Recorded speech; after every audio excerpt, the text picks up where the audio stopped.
जखनिया तृतीय से जिला पंचायत सदस्य प्रभाकर जायसवाल जी को भारी से भारी मतों से विजयी बनाएं और अपना आशीर्वाद प्यार दें। प्रभाकर जायसवाल जिंदाबाद। प्रभाकर जायसवाल जिंदाबाद। प्रभाकर जायसवाल जिंदाबाद।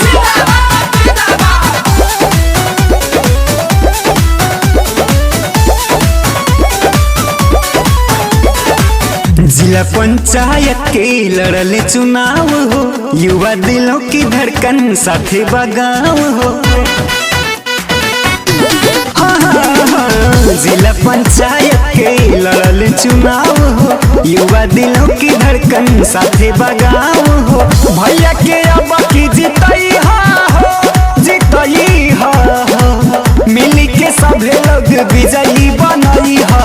बनी है गरीब के सहाइया हो, भैया प्रभाकर के विजयी बनाई हो। बनी है गरीब के सहाइया हो। प्रभाकर जायसवाल जिंदाबाद। प्रभाकर जायसवाल जिंदाबाद।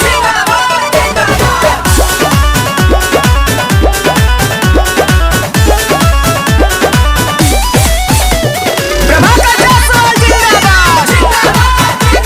प्रभाकर जायसवाल जिंदाबाद। भैया प्रभाकर के चला तू साथ में, नेता ना मिली इनका जैसन पूरा ये शहरिया देहात में।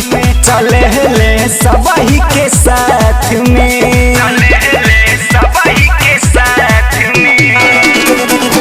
भैया प्रभाकर के चला तू साथ में, नेता ना मिली इनका जैसन पूरा ये शहरिया देहात में। चले ले सबही के साथ में।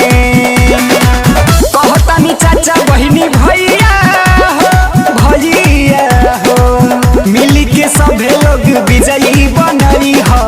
बनी है गरीब के सहाइया हो, भैया प्रभाकर के विजयी बनाई हो। बनी है गरीब के सहाइया हो।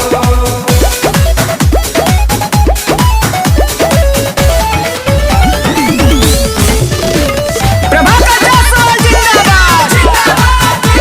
प्रभाकर जायसवाल जिंदाबाद। चाहे ईमान में पूरा जहान में उठल जखनिया में लहर की जान गई गाजीपुर शहर हो। अमिटल विरोधी के कहर हो, अमिटल विरोधी के कहर हो। चाहे ईमान में पूरे जहान में उठल जखनिया में लहर की जान गई गाजीपुर शहर हो। अमिटल विरोधी के कहर हो। श्रवण राकेश संग रहिया हो, रहिया हो, मिली के सभे लोग विजयी बनई हो। बनी है गरीब के सहाइया